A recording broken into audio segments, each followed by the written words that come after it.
Hi, this is Lynn Hunter, L-L-Y-N-H-U-N-T-E-R, and today we're going to be drawing Littlefoot from Land Before Time. I worked on the movie Journey to the Heart, number 14. It was the last Land Before Time, and it was done in 2014, 2015. What we're doing, I will go through you as we start with the body, standard. Littlefoot's got a big bulbous body. We can get right into it here because I want to get this whole thing done pretty fast. He's got 4 legs, and he's got his hip comes up here. We have a basically an oval for his hip, and his knee is right about here. His elbows come out, and when you do a 4-legged animal, it's like here. This is his body, all right. This is his shoulder. The shoulder's about here. His shoulder has a like a circle shape, and this right here's a circle shape. You find that most of I'm scribbly, and I'm working in primarily round shapes because he's basically a bunch of ovals, straight lines and ovals. So basically we've got an egg shape here. I like to use a kneaded eraser. I'll do these kind of scribbly lines. Take a kneaded eraser, and I do what's called ghosting back. So I've initially done some drawing here. It gives me an idea of where I'm placing things. I ghost it back, and then I have a hint of where I was. So if I get a more of a loose feel for where things are, and then I come back in and I indicate where they are again. So I'm starting with Littlefoot's back. Basically, like I said, we're starting with an egg. His head is a circle, and his head's going to be about there. His neck's going to come in. He has a serpentine neck. He's a Apatosaurus. He's got a bit of a serpentine neck, and so it goes like an S shape into there. And then his tail is arched back. It's just kind of a curved shape. And so now we're working with a 4-legged animal here. So you got to think that they're basically on the ground. There are 4 points where his feet touch the ground. So one foot's probably gonna. So I'm putting like it's a diamond here. So a foot would go here and here and here and here on the ground. So like I said, here's his head. His body comes through there and out here. So this is also known as a line of action when you're working in animation. Where the body comes through is this, it'll usually follow down the spinal column is where your line of action is. It doesn't go exactly because, say, Littlefoot's spine is right up here.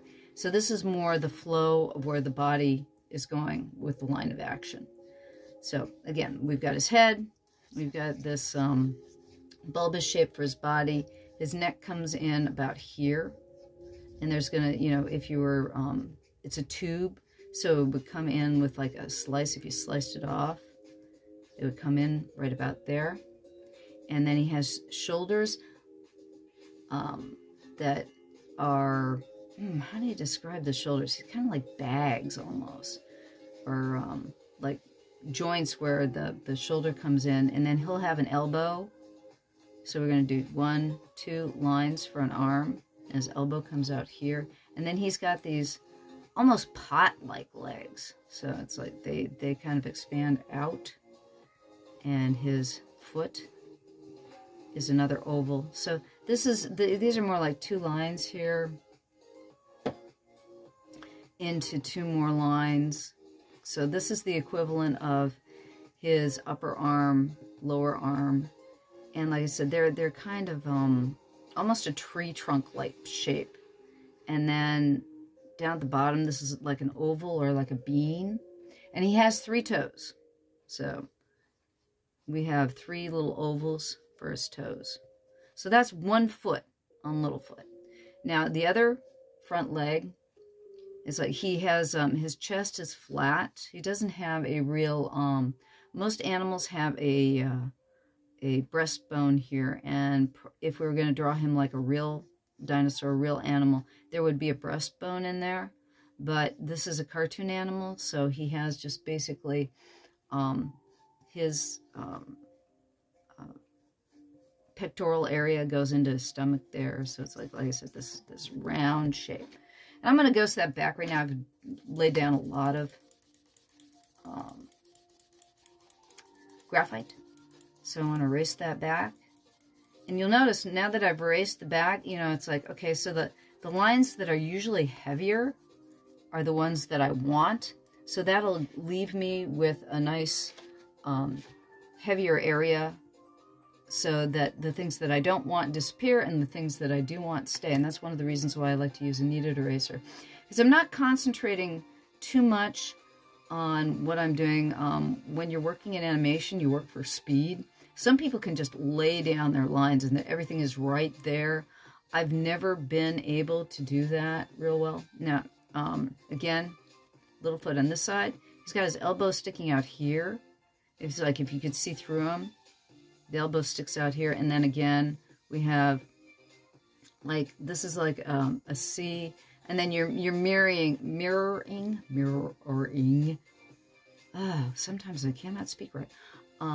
But you're mirroring the line on the other side there. And again, think about ovals. He's got his foot here. So that's where his foot lays down there. And again, he's kind of pigeon-toed in his front legs when you draw him on model. His toes or his feet face inward. So those are basically his front feet.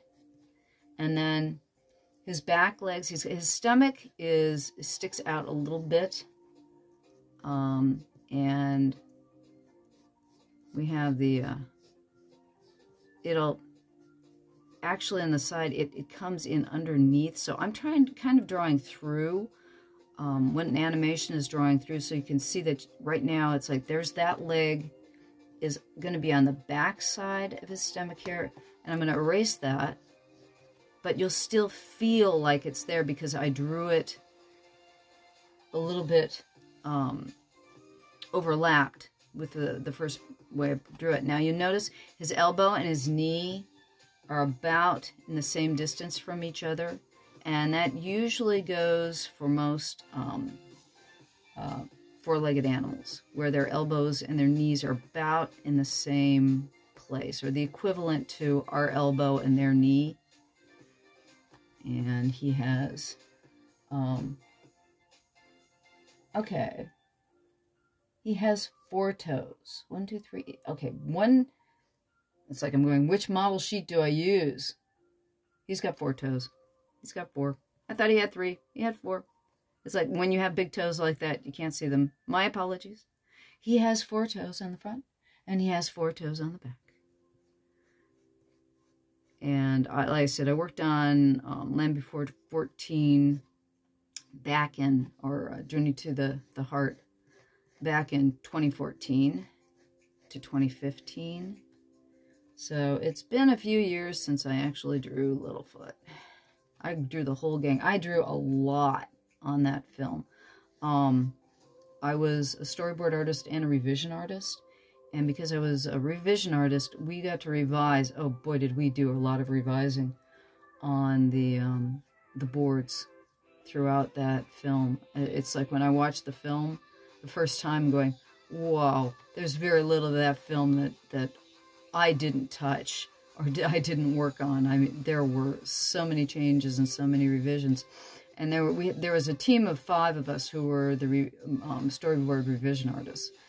And the thing is that they treated it quite like a live action film, or very much like a feature film, in the respect that they kept on revising the story and revising the story. So I mean, I did storyboard a certain portion of it initially, and then they would hire those of us that they hired on for the complete film, and then other people would say board certain areas, and then we would revise those areas. Okay, I'm starting to work on the head here. So excuse me for, going on one tail and then changing it to another. And Littlefoot has a very odd head because he is an apatosaur, and they put these big eye sockets where it's like his eyes are up here, and he has kind of like these 2 eye sockets on top of his head. And then he's got this kind of squared off front face. And let's see here. We definitely want to have him smiling. So when you do a smile, we're going to square it off the front. And he's got a very flat under portion of his mouth. And then we'll put this up. So he's going to smile there. And these are and he has eyes facing forward. It's very, very, like I said, he's a little bit on the difficult side to draw because he doesn't really kind of have a face like any particular dinosaur, but he's supposed to be an Apatosaurus. Or what we used to call a Brontosaurus. And he doesn't really have, his nose is like up here. And he has a squared off face. And so his eyes are going to go in here. There we go. And this, just to let you know, I'm doing this for a friend of mine by the name of Philippe Gross. This is for his son. And I forgot his son's name. My apologies. I'm doing really well right here today. Oh, give me a moment. Oh, poop. Always when you want to find something, you cannot find something. There it is. Right there. Jakob. His son's name is Jakob. But he has some twin kids. And he was... let's see. Let me pull this into camera better. As I've been drawing toes and you can't see them. Okay. So right now, this is very, like I said, doing it for Philip Gross, a fan of mine on, I did some work for Legend of the Five Rings. That is a collectible card game from AEG.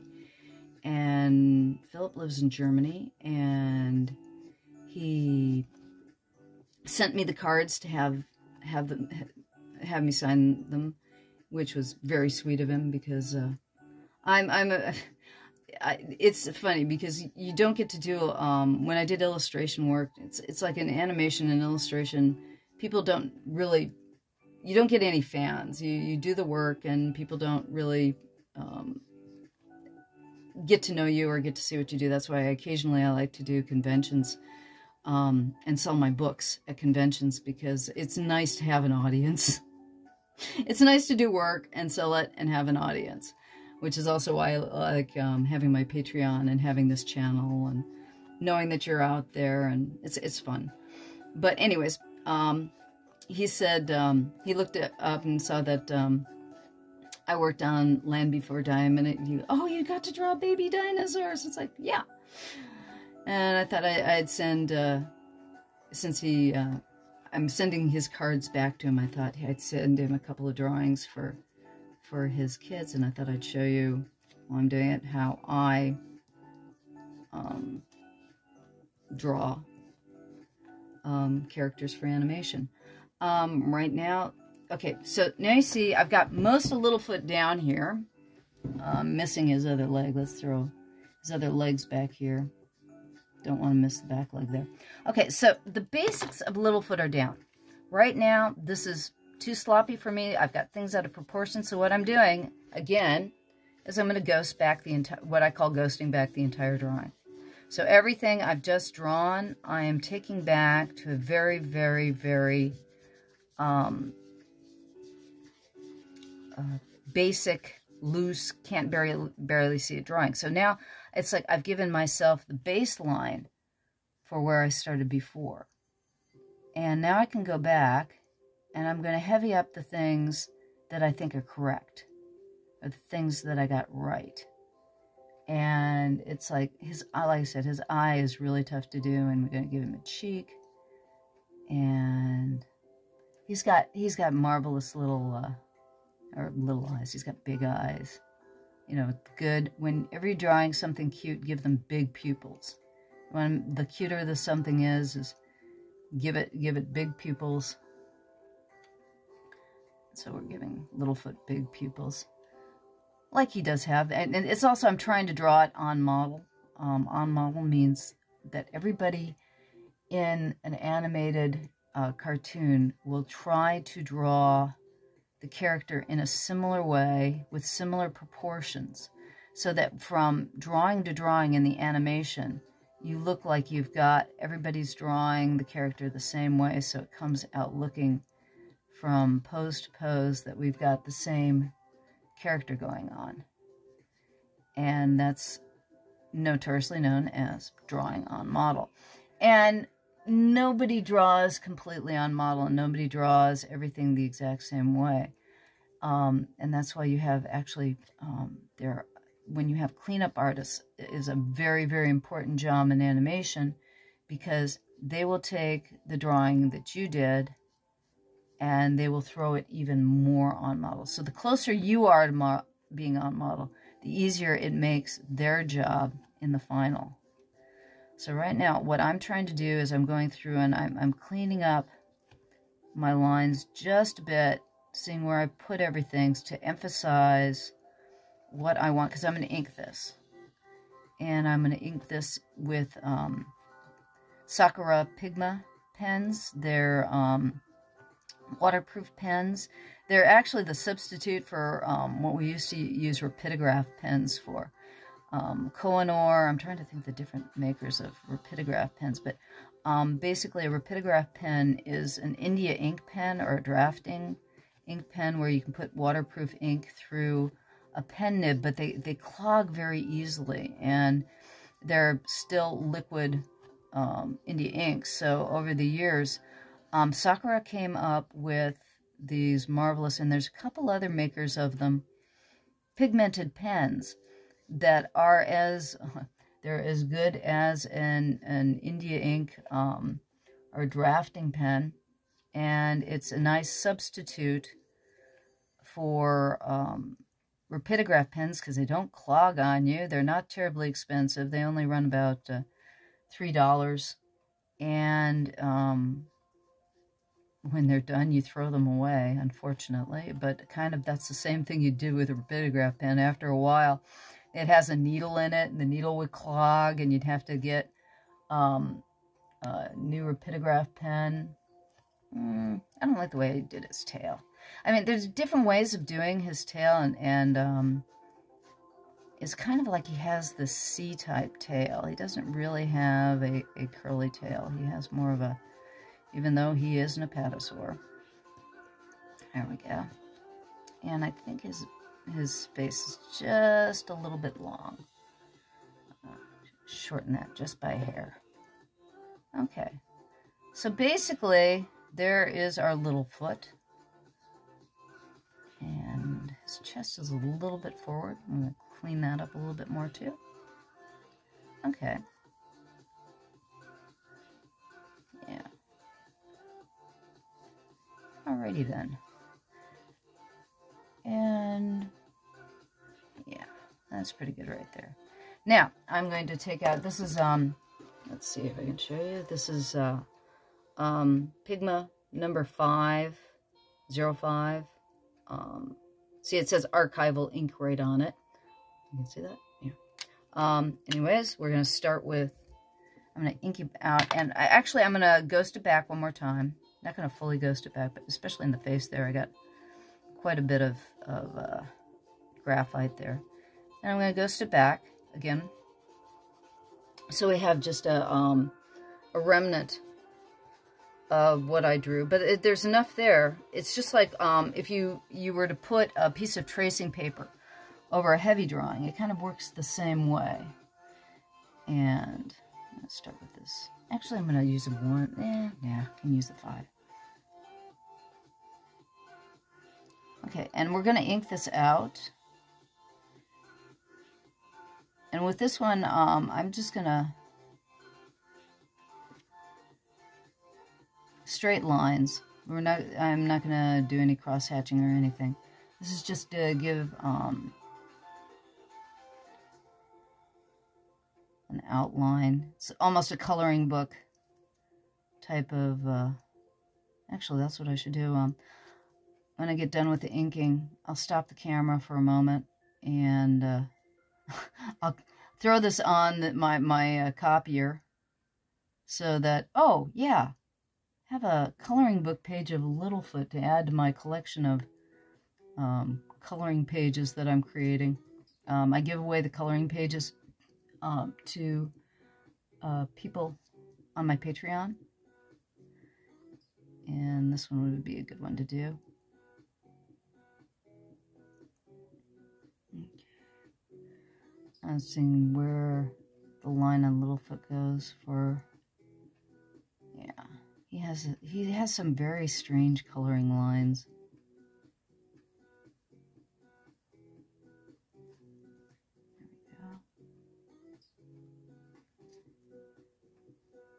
But I'm going to do Littlefoot, and then when I get done with this one, we'll do one more video. The next one that's going to be coming up is Petrie.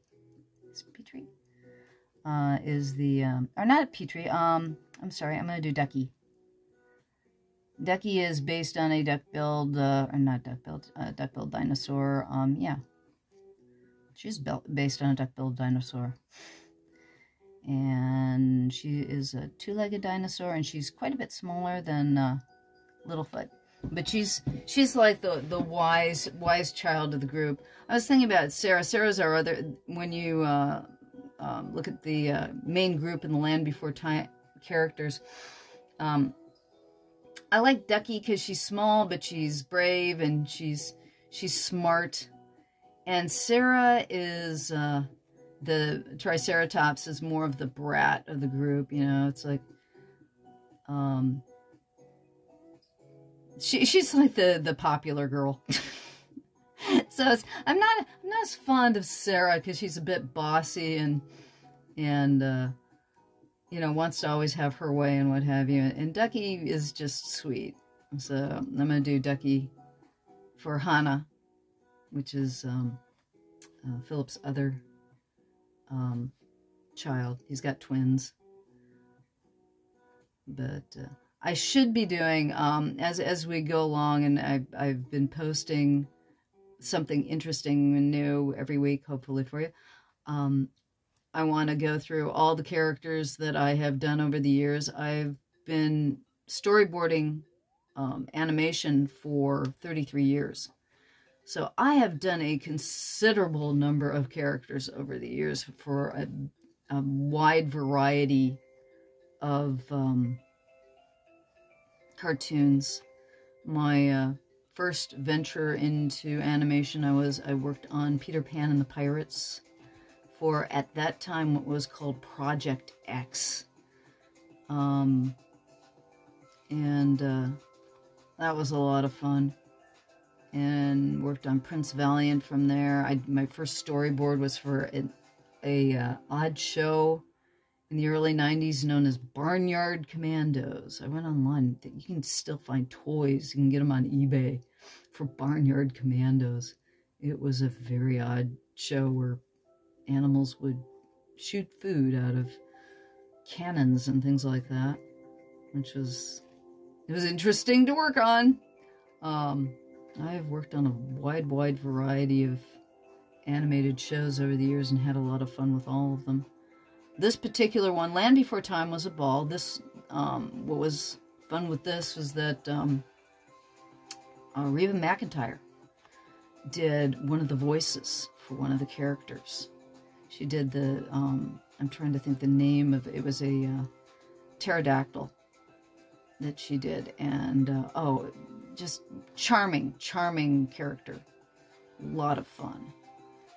And the kids go out to rescue their dad, and they also end up saving the herd or all the dinosaurs that they live with from a volcano. So there's all kinds of dynamic stuff in it. And as they venture out across this, you know, from their jungle-like home to a desert-like landscape, they're chased by Allosauruses and other nasty meat-eating dinosaurs. And oh man, the scene where they're getting chased by the Allosauruses, or I'm trying to think, they're not quite Allosauruses, they're a relative of the Allosaurus.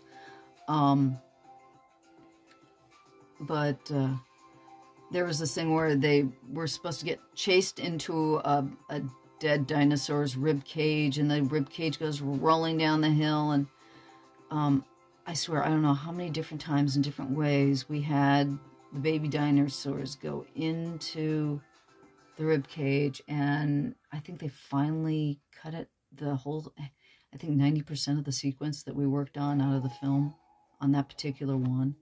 And that's what happens in especially in animated films, where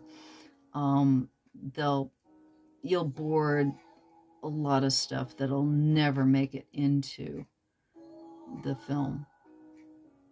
And it's amazing how much work goes into films that you never get to see as the audience. But anyways, we're just about done with the inking on this. There we go. And you'll notice I'm not doing a lot of, I'm doing connecting lines. I have a very sketchy type of line. It's not, I mean, some people can do a nice, flat, you know, one line connects to another. I have never been able to do that.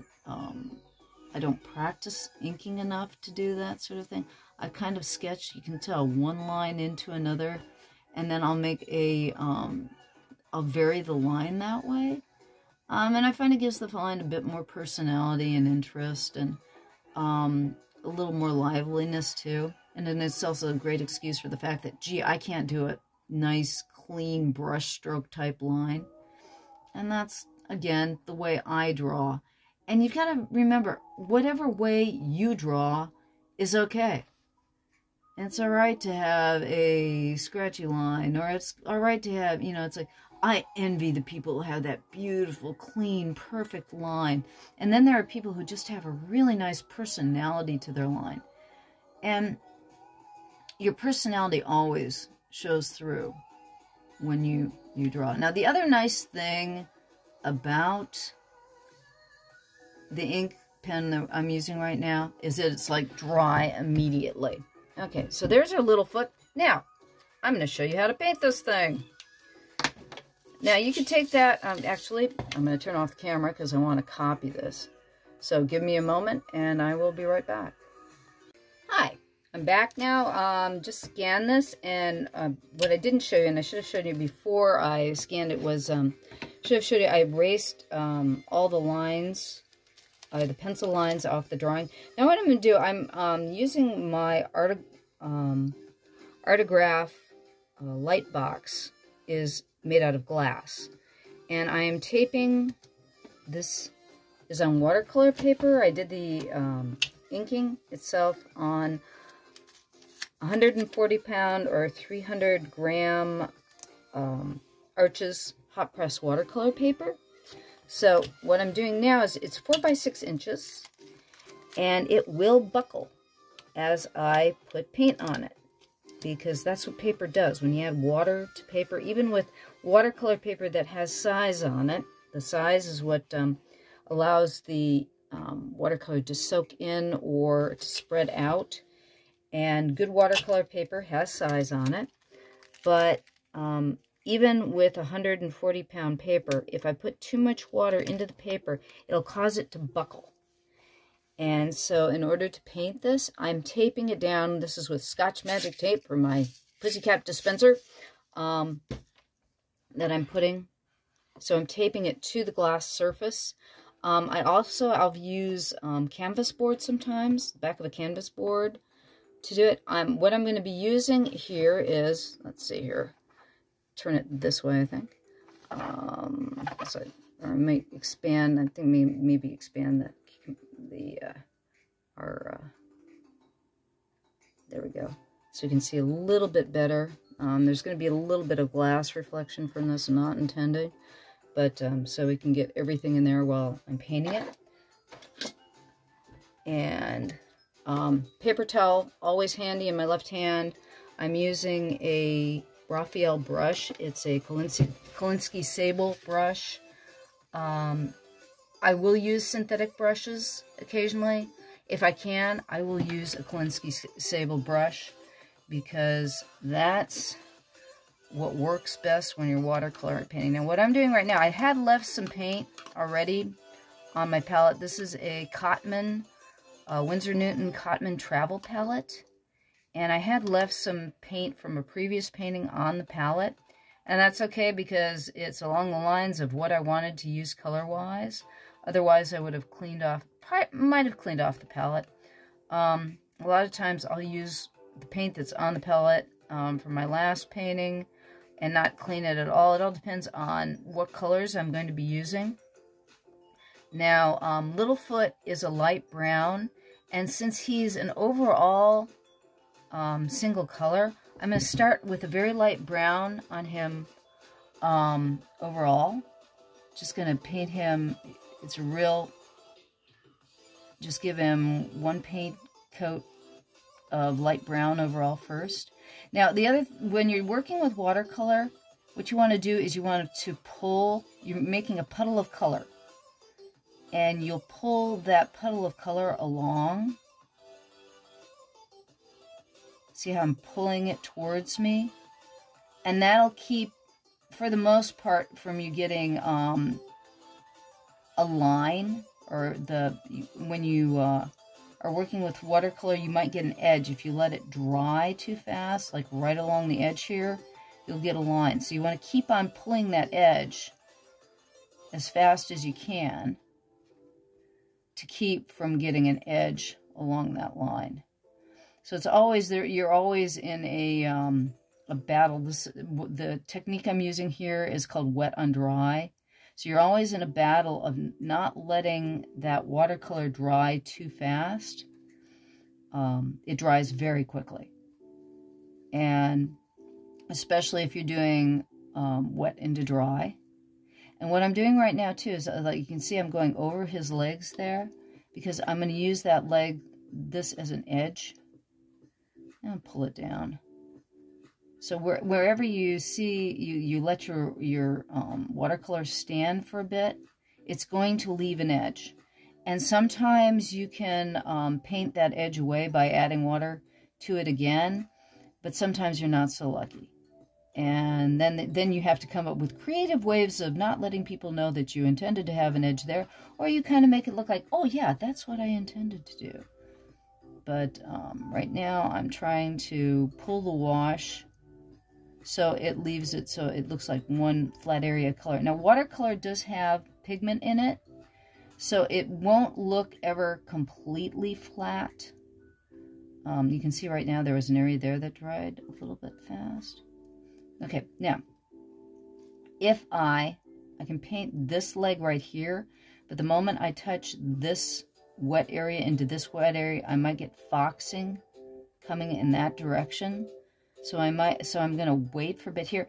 His back here is dry enough where, okay, this area here is a little wet, and I can still see it's a little wet. This area is become dry, and that is a darker color. So, actually what I'm going to do, I'm going to start on the nose, because what's going on with his coloring is this area here is the next color of dark. So what I'm going to do is I'm going to take, need some more brown, and it's a little bit of gray. He's kind of got a gray brown as the next color. So I'm adding a little bit of, let's see here. This is a Prussian blue that I'm mixing in with a burnt sienna. Burnt sienna is your standard earth tone. If you want just a brown, red-brown, burnt sienna is the color you buy. And if you want a turquoise blue, that's Prussian. And I'm putting a little bit of Prussian blue in here. And what that does is it's darkening the brown and taking it down a little bit. So I'm going to take that. And you could do, you know, if you wanted to, you could do this with markers. Ah, wrong part. Okay, now, that part of his eye was not supposed to be dark. It was only supposed to be there. So I just tapped it away with my paper towel. And now that area is not dark anymore. And as long as it's still a little wet, you can pull up most color with the paper towel. There we go. There we go. And you can tell this whole area down here, this is the only area that's still wet. Everything else is more or less dried. And that's just in the few minutes that I've been talking to you about color and how we're changing the color. And let's see here. Yeah. I'll double check. Just checking the colors on him. Because he's basically three shades of brown. And so I'm going darker. This is another way of showing you how to overlap your colors in watercolor. So I'm just going over that same area again.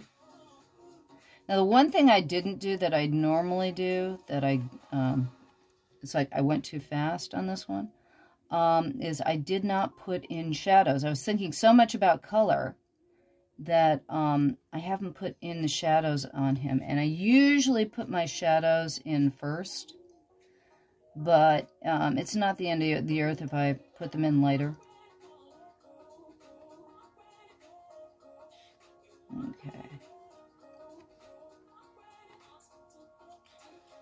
And now I'm going to let that dry just a little bit. Now see, because I've done all this area and I have to let it dry just a little bit, you can tell it's drying really fast because all this area back here in the tail, that's already dried. This area is still a bit wet. This area in the leg is still a bit wet. I didn't do his far side legs. This is a little bit orange, but I'm going to take this little bit of orange, make it really light, and I'm going to do those far side legs that I haven't done yet, while I'm letting that secondary color dry.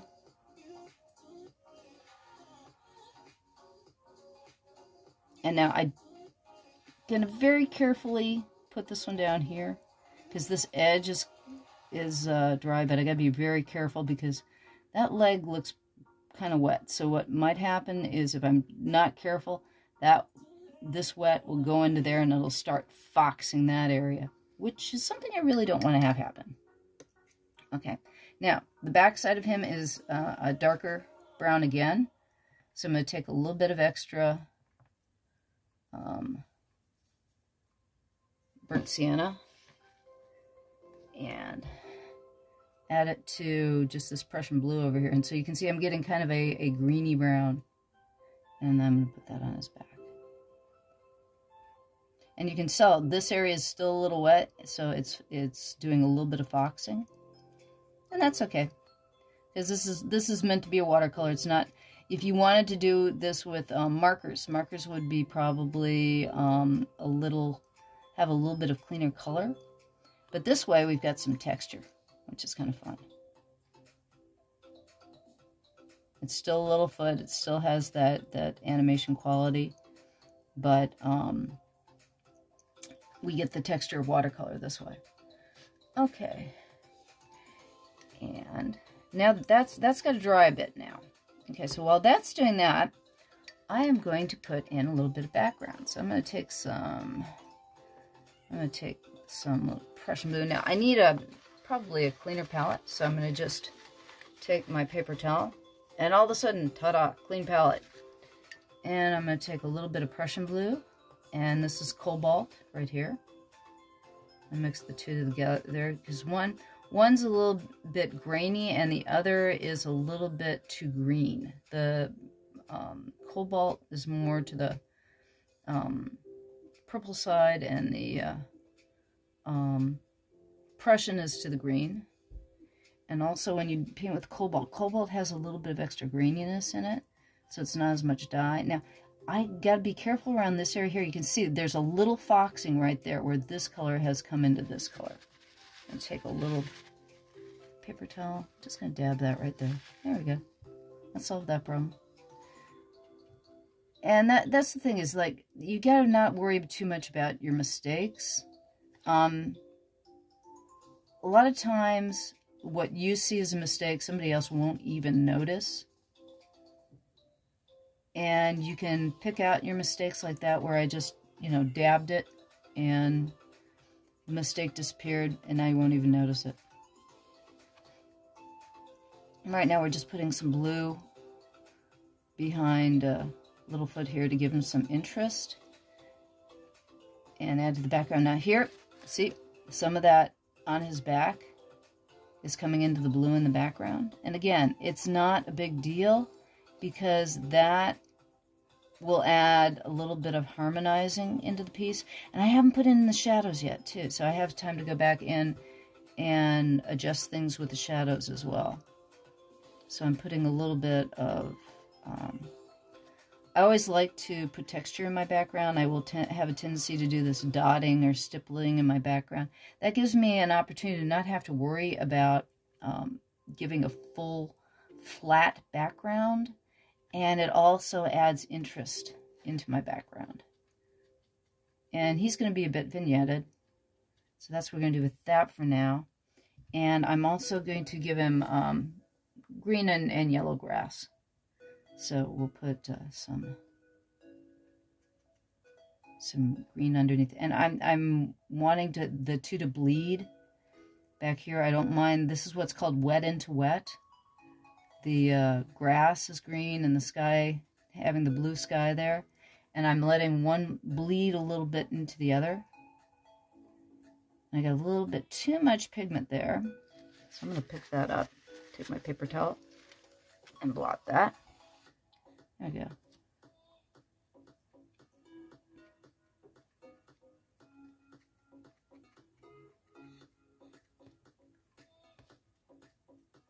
And let's throw a little yellow in there, so it's just not pure green.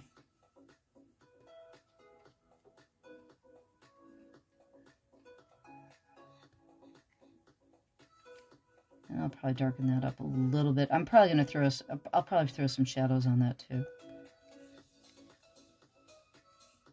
Okay. Now you notice up here too, where that area where it came close to the blue, we've got some foxing in his back. And that's okay. Again, I'm not worried about that because this is a watercolor and that adds some texture to it. I'm going to give him, he's got a red-brown eye. So I'm going to paint in his eyes right now.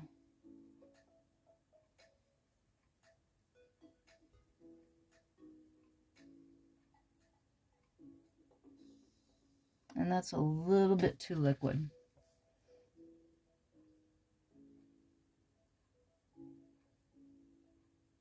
I'm going to let that dry a bit, and then I'm going to throw some burnt sienna in there. That was too red.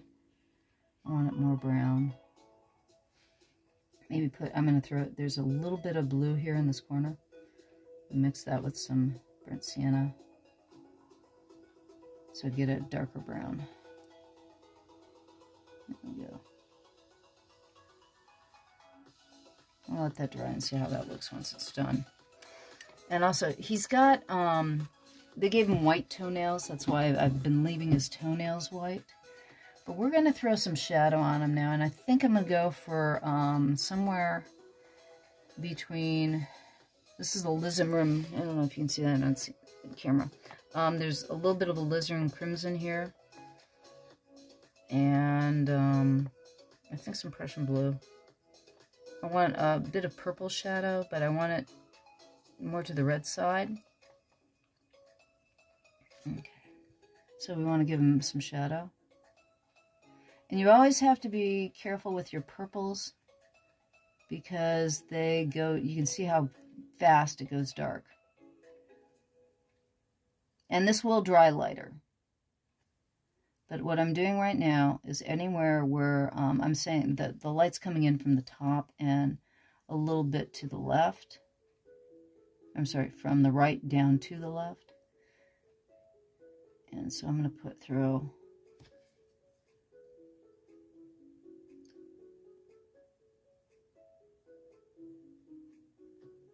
just the shadows are going to all be this little bit of mauvey purple color. And that'll give him some volume.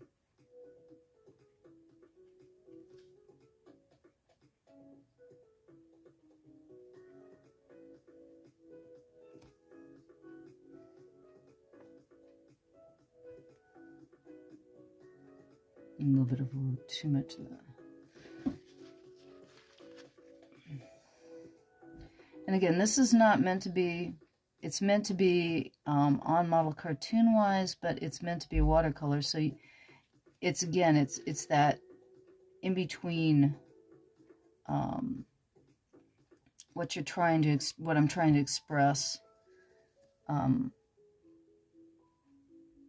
Trying to create, you know, the cartoon character, but by adding the watercolor, it turns it into a different kind of fan art.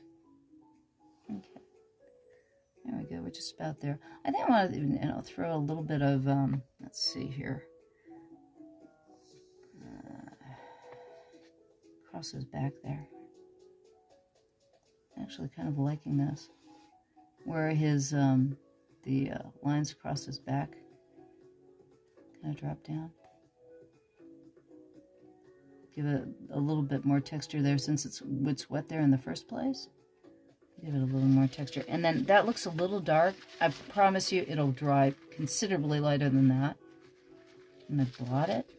I'm going to come back in again. There we go. That's what I wanted. That's more like it. A little bit less heavy.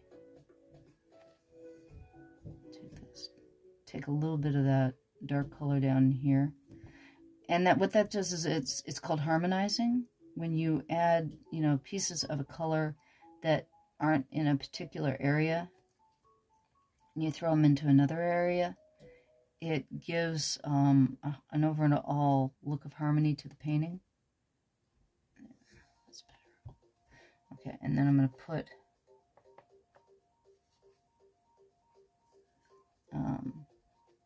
shadow underneath him.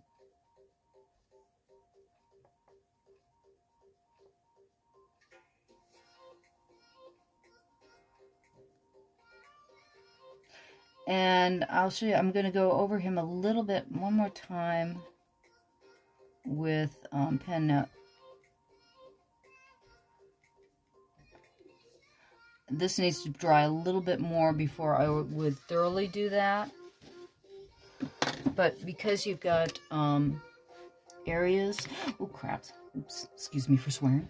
But since it's still wet in certain areas, you don't want to quite do this yet. It's better to wait until it dries just a little bit more. But I'll go over the entire drawing again, like this, just to give it a nicer, heavier outline. It's an illustration technique that just cleans everything up nicely. But that's basically Littlefoot.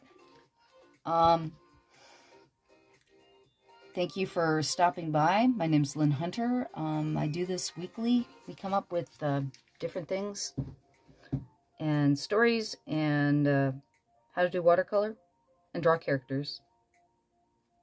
Thank you for stopping by. Appreciate you being here. Join my Patreon. It's $12 a year. And I have all kinds of fun stuff. This will be there as a JPEG done, and the coloring page will be available there as well. If you come back, I think in a week, they'll be available there because you watched this video and you're aware that they're there. Okay? Thank you very much. Again, Lynn Hunter, LLYNHUNTER. Jeez, learn how to spell your name, girl. Thanks for stopping by. Really appreciate it. Bye-bye.